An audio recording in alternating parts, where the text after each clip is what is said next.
Okey, jadi dah tu. Jadi dah. Kita live dalam ni tu, Mik. Assalamualaikum warahmatullahi wabarakatuh. Alhamdulillah, wassalamu ala Rasulillah, ala alihi wa ashabihi wasallam. Uh, Dekat rumah ni, tepi rumah ni dia macam rupi pula ni. Mungkin saya belum masuk, tak tahu lah. Macam rupi masuk, dia ada terlalu terasa. Saya tak tahu. Dan agak-agak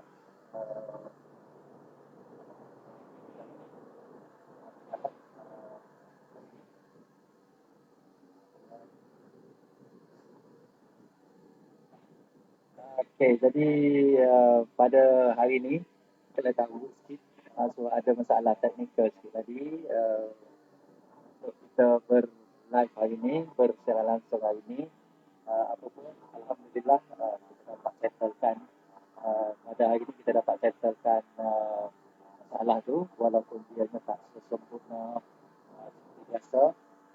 Tapi hari ini kita bersama dengan Dr. Abdul Hamid Ali yang pada masa itu pada first program kita itu di Amal Ramadan bersama dengan dia dan hari ini kita bersama sekali lagi di suara mic okey kami selalu dengar ke tak? Okey, okey, alhamdulillah. Okey. Kalau gitu kita cuba masuk kepada hari ini hari yang ke sebenarnya siri hari ini adalah siri yang ke-14 dalam cara Ramadan ni siri yang ke-14 makin tua dengan cerita orang ni biasa tidak ada dengar agak biasa buku tu kita dengar okey tak dengar betul uh, okey Dr. Mi okey boleh mula Dr. Mi try dulu dengan mukadimah.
Okey, terima kasih Dr. Mik. Terima kasih. Ayat 183 Surah Al-Baqarah. Dr. Mik baca tadi tentang apa nama ni? Ya ayyuhallazina amanu kutiba alaikumusiyam kama kutiba alal ladzina min qablikum la'allakum tattaqun.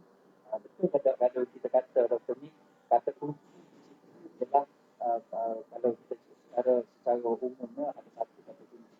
Bukan secara luarannya ada itu satu kata kuncinya ialah la'allakum tattaqun. Semoga kamu jadi orang yang takwa. Dan kalau kita pakai kata kunci yang kecil-kecil lagi itu adalah iaitu puasa yang difardukan secara maktub, secara tertulis, dan puasa ini adalah satu ibadat yang baru, ibadat yang telah lama yang telah difardukan kepada umat manusia. Kata-kata kunci yang kecil-kecil, tapi kata kunci yang besar, saya rasa betul lah. Mungkin Dr. Mik boleh terangkan kata kunci yang besar itu iaitu bahan lakum satu.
kunci utama.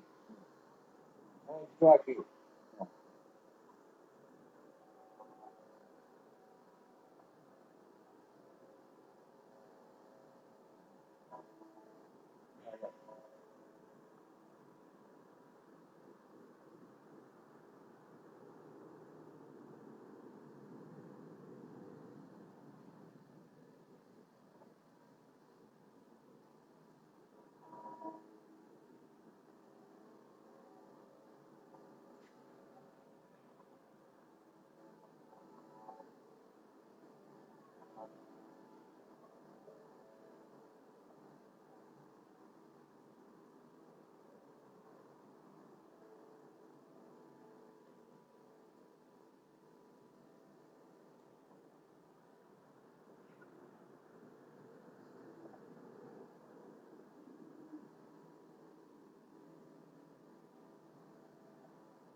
Ya,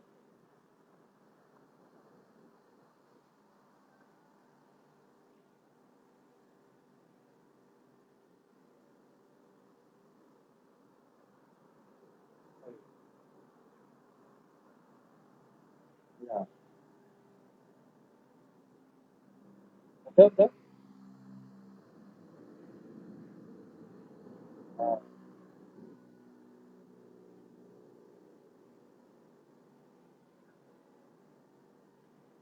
ya, betul.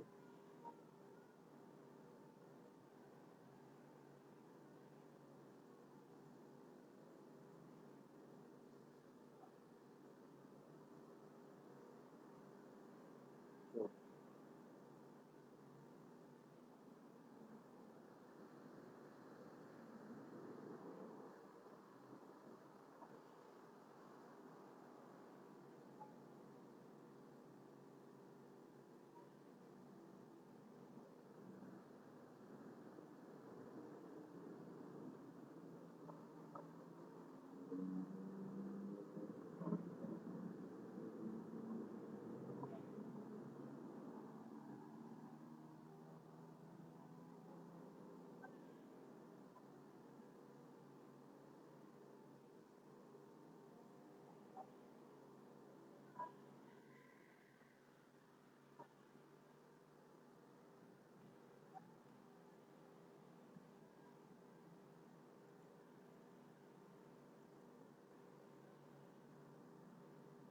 Ya,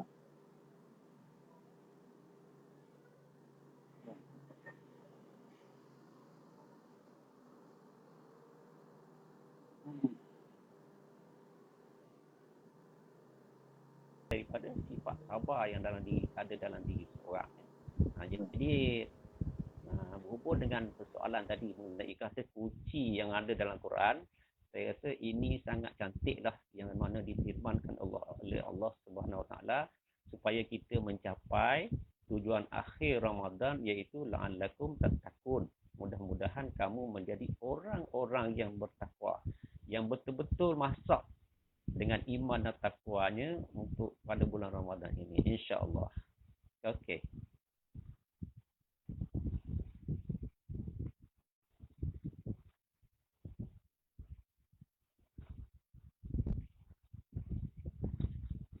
Ya,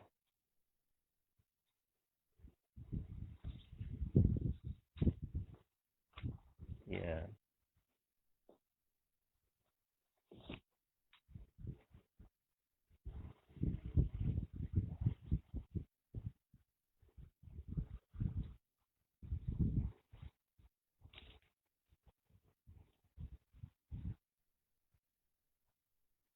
ya.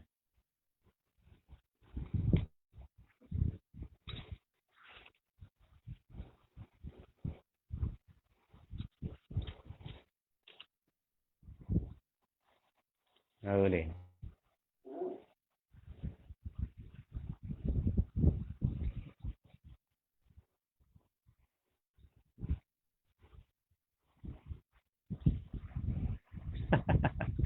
Betul, betul, betul.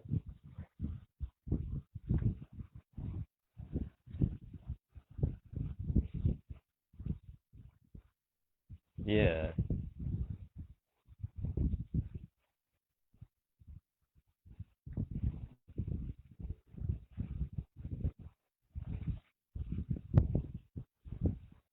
ya, betul.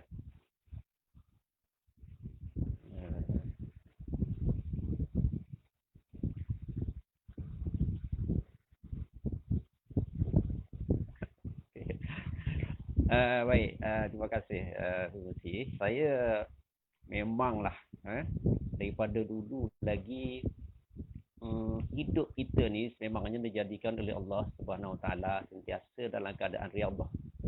Maknanya kita sentiasa dalam keadaan untuk belajar, mengajar dan sentiasa mengasah diri kita untuk menjadi lebih baik sebenarnya. Baik tuan-puan, saudari yang dirahmati Allah SWT, ada orang yang hidupnya boleh meletakkan disiplin diri pada tempat yang sangat tinggi. Okey. Pada sangat tinggi. Jadi orang yang sentiasa berdisiplin ini, dia sepanjang masa dia akan menunjukkan tahap dan sikap disiplinnya itu dalam ibadat dengan baik. Tetapi ada setengah orang dia buat ibadat bermusim. Ini bermusim. Dia ada musim. Macam musim buah durian tu dia makan durian dia. Musim rambutan makan rambutan dia. Musim nenas makan nenas. Jadi ibadat pun dia bermusim. Okey. Bila disebut ibadat bermusim ini, dan Allah Ta'ala jadikan juga musim-musim sebenarnya. Dalam bulan-bulan tu ada musim-musim dia lah. Ada musim puasa, ada musim bulan Rajab, ada cara ibadatnya yang ada ibadat sunat-sunat yang tertentu ya. Rajab Sa'ban ni baru ni kita baca doa sampai kalah balik Ramadan Syaban Ramadan itu. Jadi ketika itu kita tengok orang-orang yang melakukan ibadat ini dia melihat kepada apa ganjaran yang ada. Okey. Sebab tu saya sebut madrasah. Saya masih bersetuju dengan orang katakan bahawa itu adalah madrasah. Sebab madrasah ini kita masuk satu camp yang Ustaz kata tadilah. Camp ini adalah untuk mengasah, melatih, mendidik jiwa kita menjadi orang baik. Supaya bila kita keluar madrasah nanti, kita akan terus jadi orang baik. Okey, akan terus dengan ibadat puasa yang telah kita amalkan. Cumanya bila kita dah lama bulan puasa sebulan tu okey lagi. Masuk bulan kedua, ketiga, sekolah yang kita pergi belajar sebelum ni tu, dia dah hampir hilang sikit. Sampailah masa tahun depan lah bulan puasa, kalau Allah Ta'ala beri panjang umur, maka kita masuk sekolah sekali-sekali. Jadi madrasah Ramadan ni adalah madrasah peringatan sebenarnya. Yang disebut peringatan, berilah peringatan. Kerana ialah ad-din an-nasihah. Agama itu adalah nasihat sebenarnya. Kadang-kadang kita lupa, kadang-kadang kita lara disebabkan oleh banyak perkara lah. Muslimin dan muslimat yang dirahmati Allah SWT. Jadi kalau saya sebut madrasah, saya rasa relevan dengan bulan puasa ini. Antara lain ialah kalau bulan tak puasa tu kadang-kadang kita terlupa. Ni fungsi. Ustaz tak? Ya, kadang kita dalam hidup kita ni kita nak kejar harta sebenarnya. Ada orang nak kejar harta kan? Dari segi material. Nak kejar harta tu banyak-banyaknya. Yang kedua, kalau orang nak pangkat, dia kejar pangkat lagi setinggi-tingginya kalau boleh. Kemudian ada orang nak kejar prestis, nak jadi orang yang berprestasi tinggi dalam semua bidang. Bila kita terlalu mengejar yang ini, kadang-kadang kita terlupa apa yang patutnya, asas-asas apa yang ada. Bila datang bulan Ramadan, kita mula ada orang tu dia mula tarik nafas sikit. Bolehlah tarik nafas sikit. Oh, dia masuk bulan puasa ya. Kemudian ada masa untuk muhasabah. Sebab bulan puasa ni bulan untuk bermuhasabah ya, untuk membuat amal ibadat. Jadi bila masuk bulan Ramadan ini, maka dia muhasabah. Oh, aku selama ini terlalu mengejar harta sampai lupa nak baca Quran. Itu contoh ya. Sampai lupa nak sembahyang sunat rawatib, sampai lupa nak sembahyang sunat duha, tak pernah sembahyang Jadi bila ada ganjaran yang banyak dalam bulan puasa, maka istilah-istilah sunnah amalan-amalan ini dia mula nak melekat dalam jiwanya. Okey. Kemudian sorry, sebenarnya nak cari harta pangkat prestis ni tidak salah ya. Sebab Islam juga menggalakkan umatnya cari harta sebanyak-banyaknya kan. Sebab kalau tak ada orang kaya, maka orang miskin tak ada tempat bergantung. Kalau tak ada orang berpangkat, maka rakyat akan bertaburan. Kalau tak ada orang berprestis, maka tak adalah emosi, motivasi orang untuk hidup sama seperti orang lain. Jadi semuanya itu saling komplementasi, saling melengkapi antara satu sama lain lah. Tetapi walaupun dalam hal ini kalau kita tengok seterusnya, kehidupan malam biasa kita terlupa. Bila datang bulan Ramadan, kita dah mula ingat balik. Kita refresh balik yang amal ibadat kita. Kemudian kita bawa lagi untuk beberapa masa akan datang. Saya rasalah jaranglah manusia yang boleh konsisten. Bila bulan puasa, dia boleh bawa bulan seterusnya. Contohnya baca Quran yang lebat bulan puasa ni, lebat baca Quran. Tapi bila dah masuk Syawal, seminggu Syawal tu, nak baca Fatihah pun lepas mayang tak sempat. Kan terus nak bangun pergi kan. Okey, baik. Kemudian itu satu perkara lah yang saya sebutkan di sini tadi, bahawasanya Ramadan masih kita anggap sebagai satu madrasah yang sangat besar untuk kita melatih rohani dan jasmani. Kenapa? Boleh saya sambung sikit lagi, Ustazah? Baik. Kerana dalam bulan puasa ini juga kita ada sifat ikhlas sebenarnya. Itu yang paling tinggi sekali. Ikhlas ni maknanya ialah kita beramal semata-mata kerana mengharap redha Allah Subhanahu Wa Taala. Jadi puasa itu adalah latihan keikhlasan yang tinggi kepada setiap manusia. Sebab apa? Sebab kalau kita puasa ni kita rasa letih, fizikal kita lemah, mata lesu, kadang-kadang nampak cekungnya, bibir kering kerana terlalu banyak berzikir dan sebagainya. Tetapi kalau kita lakukan itu dengan ikhlas, dengan mengharapkan redha Allah Subhanahu Wa Taala tanpa mengharapkan sesuatu daripada manusia, maka puasa kita itu adalah puasa yang sangat besar dan mendapat ganjaran yang besar di sisi Allah Subhanahu Wa Taala. Dan inilah yang diharapkan sebagai redha Allah. Kita nak harapkan redha Allah, redha Allah. Ini bukan senang nak dapat redha Allah. Wa ridwanun minallahi akbar. Redha Allah itu adalah sangat besar kedudukannya. Baik. Bila nak ikhlas, maka madrasah rohani ini perlu kepada satu bentuk kesucian niat. Bila niat yang bersih, tujuan amal yang baik, kemudian kita melepaskan diri daripada kehendak-kehendak dunia yang melampau untuk bulan puasa ini. Kemudian kita tidak terlampau melakukan perbuatan yang tidak baik, kita jaga diri, maka itulah yang disebut sebagai sebagai orang yang berpuasa sebagaimana yang dikehendaki oleh Allah Subhanahu Wa Taala, sebagaimana ayat yang kita bacakan tadi.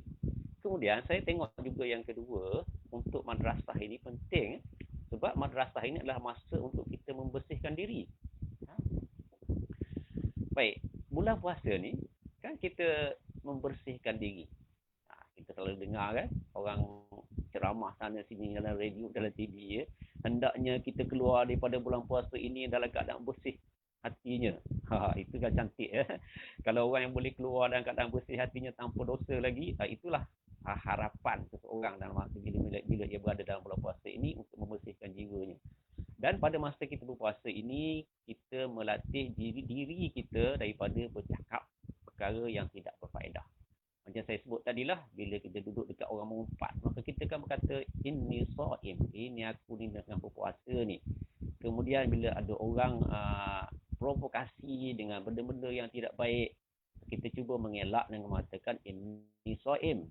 Kemudian, ialah banyak perkara lah. Sebagaimana yang disebut oleh Nabi SAW, kita tak mau berapa ramai orang yang berpuasa, tapi malangnya tidak mendapat apa-apa pun daripada pahala puasanya itu. Na'udzubillah min zalik. Kita mungkin tidak sampailah pada tahap tu dalam hidup kita ni kan. Takkanlah puasa sehari-harian tapi tak dapat apa. Tapi Okey, kalau kita tengok kepada satu peristiwa pada zaman Nabi sallallahu alaihi wasallam, benda ni berlaku. Berlaku tak? Dia mana ceritanya seorang tua yang Nabi duduk dekat dia, dia ni bercakap kotor. Cakap kotor, mencemuh orang tu, cemuh orang ni, tapi yang cantiknya gitulah. Nampaklah alakum tatakun. Jadi seorang bertakwa tu bukan hanya berapa saja. Yang bulan-bulan sepanjang hidup kita, sepanjang hayat yang ada. Itu yang sebaik-baiknya. Tapi dek, kerana ada masa yang sepatutnya sebagai manusia, kita tak boleh bertakwa.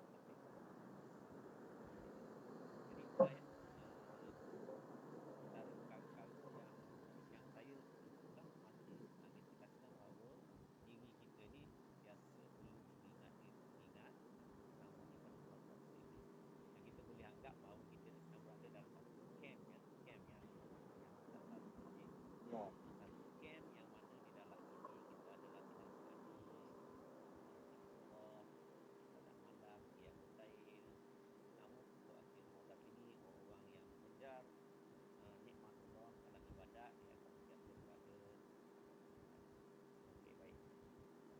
Okay, Dr. Min, nampak kita kena berhenti setakat ni sebab ada problem saya buka di Facebook ni.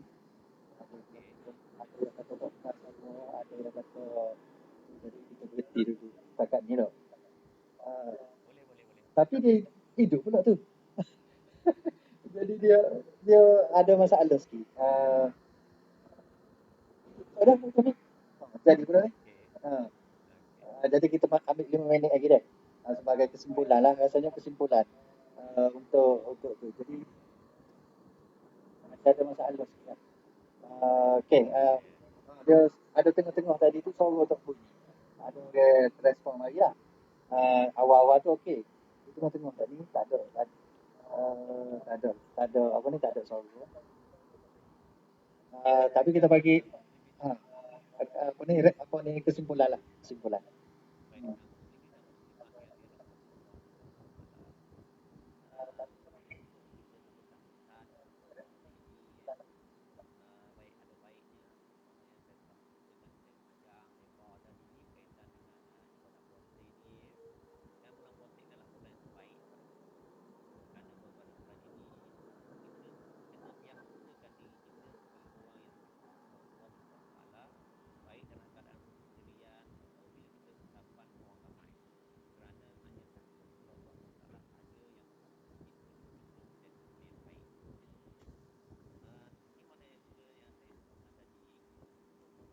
Ini bukan sesuatu yang mudah, tuan. Untuk menjadi orang bertakwa dia bukan sesuatu yang mudah dan dia perlu menjalani latihan kejiwaan setiap masa. Dan latihan-latihan itu ialah bagaimana pengisian yang kita lakukan pada bulan puasa ini. Kerana kita tidak mahu bulan puasa kita ini berlalu begitu sahaja. Sebab apa? Sebab ia ada banyak ganjaran kebaikan di sana. Bagaimana yang disebut oleh Nabi sallallahu alaihi wasallam, "Man qama Ramadan imanan wa ihtisaban, ghufira lahu ma taqaddama min dhanbi."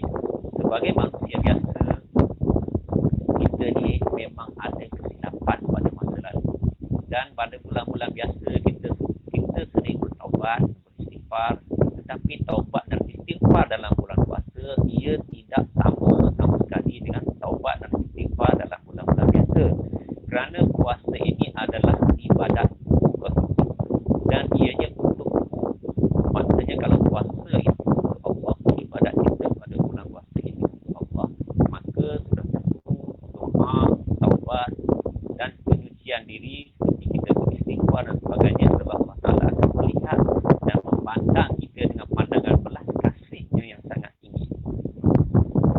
Baik, muslimin dan muslimat, bulan puasa ini juga adalah bulan yang terbaik bagi kita untuk beriadah diri, untuk macam saya sebut tadi, madrasah rohani yang tinggi.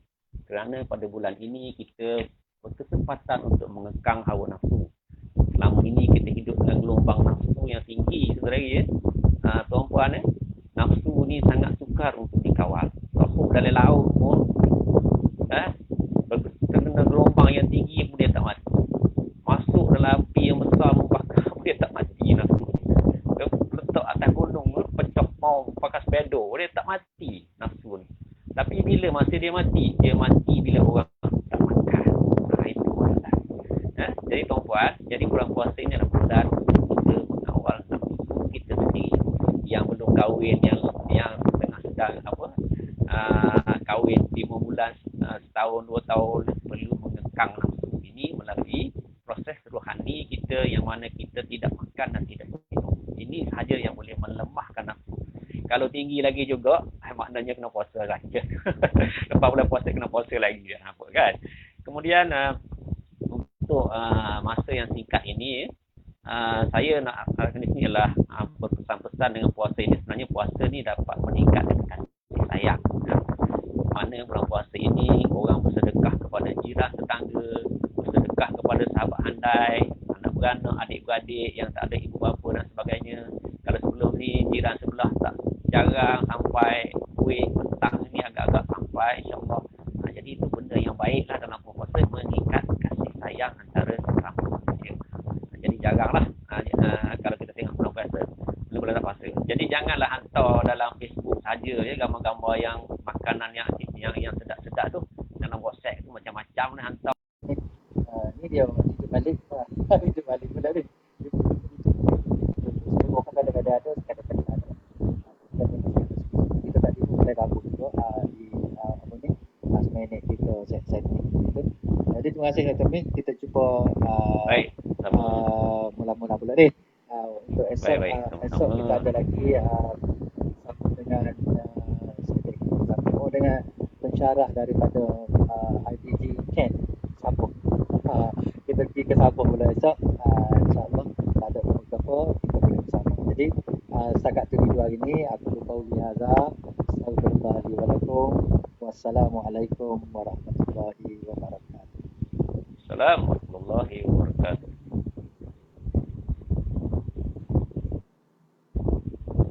Okey ni, tak jadi molek hari ni.